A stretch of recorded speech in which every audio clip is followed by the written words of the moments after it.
Cathy Engelbert days are possibly being numbered by the commission, by the WNBA PA, and by Adam Silver.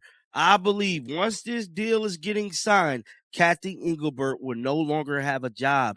It's In the multi-billion-dollar, hyper-aggressive world of professional sports, the role of a league commissioner is wildly misunderstood by the public. Casual fans often picture a commissioner as the ultimate authority, a visionary leader who sets the rules, shapes the culture, and acts as the moral compass of the league. The reality, however, is far more ruthless. In the unvarnished world of corporate boardrooms, a commissioner serves one primary function. They are a highly paid, heavily insulated human shield for billionaire owners. Their job is to absorb public scrutiny, manage brutal labor disputes, and protect the financial interests of the individuals who actually control the league. The moment a commissioner stops being a functional shield and becomes a liability, their career ends. There's no farewell tour, no graceful exit. They are removed with the cold, surgical precision of a corporate scalpel. And right now, we are witnessing the final agonizing days of Cathy Engelbert's tenure as WNBA commissioner. Behind the scenes of this catastrophic collective bargaining standoff, a massive, unspoken corporate blood sacrifice is underway. Mainstream media is obsessed with revenue shares, salary caps, and the March 10th deadline. But they're missing the most alarming anomaly in the league's history. The commissioner is completely absent. During the single most consequential labor dispute the WNBA has ever faced, Cathy Engelbert has vanished. Adam Silver is speaking. Union leadership is speaking. Anonymous billionaire owners are leaking financial data to the press. But the woman whose job is literally to manage this crisis has not held a single press conference, issued a single statement, or answered a single question. That radio silence is not accidental. It's a signal, a reminder that in professional sports, the CEO can be entirely erased from their own negotiation, leaving only the raw, unvarnished power of the owners on display. really haven't heard too much about Cathy Engelbert being a part of this whole negotiation thing. She has not done any press conferences. She has not done anything speaking publicly about the CBA agreement and how this thing is going. We haven't heard a single word from Cathy Engelbert because, quite simply, she has been completely benched by the adults in the room. When a multi-billion-dollar sports enterprise teeters on the edge of financial collapse, you don't let a compromised executive anywhere near the microphones. Adam Silver and the core ownership groups have effectively locked Engelbert in a corporate closet. Her presence, they know, is actively undermining the league's ability to reach a deal. She is no longer the commissioner in any functional sense. She is a dead executive walking, a ghost serving out the final days of a tenure defined by catastrophic financial miscalculations and historic public relations failures. To understand why the owners, the players, and the NBA have collectively decided that Engelbert must be surgically removed from the process, you have to trace today's CBA nightmare back to a specific fatal business decision she made several years ago.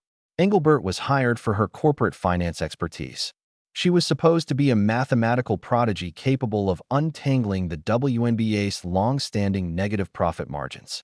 In 2022, she orchestrated a $75 million capital raise, a move she touted as the league's ultimate salvation. But in the brutal world of private equity, capital is never free. That so-called financial masterstroke fundamentally altered the league's corporate structure in ways that now trap both players and owners in a spiraling conflict. Every decision made under that initiative laid the groundwork for the very stalemate we see today.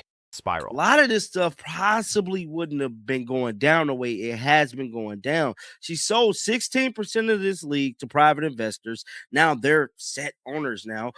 And we got to get all of those. She sold 16% of the league to outside private equity investors. In the world of corporate finance, that's called poisoning the cap table. Engelbert took a $75 million cash injection to keep the lights on, but in doing so, she permanently fractured the WNBA's ownership structure. Before that sale, the league was a clean 50-50 partnership between NBA owners and WNBA owners. Introducing a third bucket of private investors, individuals who care nothing about the cultural growth of women's basketball and only about return on investment, guaranteed that future labor negotiations would become a mathematical nightmare. Right now, The players' union is demanding 27.5% of gross revenue. The owners are trying to explain that they cannot legally deliver that amount because 16% is contractually owed to the private investors Engelbert brought in. She did not save the league in 2022. She mortgaged its future. She erected a massive, impenetrable financial roadblock directly in the players' path, and the union knows it. They see Engelbert as the reason their salaries are artificially capped today, and they have entirely lost faith in her as a fair broker. But alienating the players' union through complex private equity deals is only a fireable offense if the billionaire owners also turn against you. A commissioner can survive the workforce's hatred as long as the owners are still making money. Engelbert committed the ultimate sin of professional sports management. She failed spectacularly and publicly to protect the league's primary financial asset. In any multi-billion-dollar entertainment property, you protect the golden goose at all costs. When Michael Jordan faced the Detroit Pistons, David Stern rewrote the rules of the NBA to shield his superstar because he understood Jordan was the economic engine of the entire operation. When Caitlin Clark arrived in the WNBA, she immediately delivered a 400% spike in television ratings, merchandise sales, and corporate sponsorships. She became the walking, breathing economy of the league. And yet, when jealous and resentful veteran players began targeting her on the court with hard, flagrant fouls on national television, attempting to test her resilience and break her spirit, the commissioner did nothing. This is the unvarnished reality of Engelbert's catastrophic leadership failure. Her bizarre, hands-off approach not only alienated the most valuable demographic in the history of the sport, it created a structural and cultural crisis the league is still grappling with today. And more importantly, she showed her ass and did nothing to enforce the assault that Caitlin Clark went upon. Now, Cathy Engelbert has not only She did nothing to enforce the rules. She allowed physical attacks on the league's single most valuable asset to continue unchecked, and then mishandled the public response so catastrophically that she managed to insult both Caitlin Clark and the veteran players at the same time.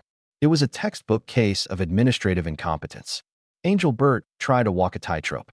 On one side, she attempted to appease the bitter veteran establishment by refusing to elevate Clark. On the other, she tried to claim credit for the massive revenue Clark was solely responsible for generating.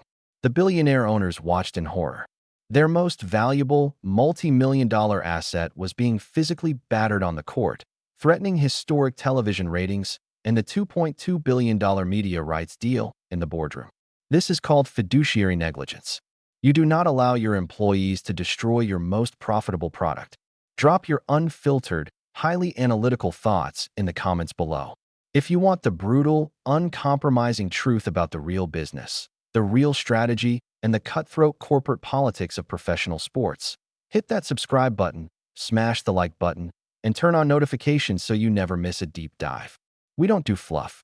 We expose leverage, follow the accounting, and reveal the cold, mathematical reality behind the headlines. I'll see you in the next breakdown.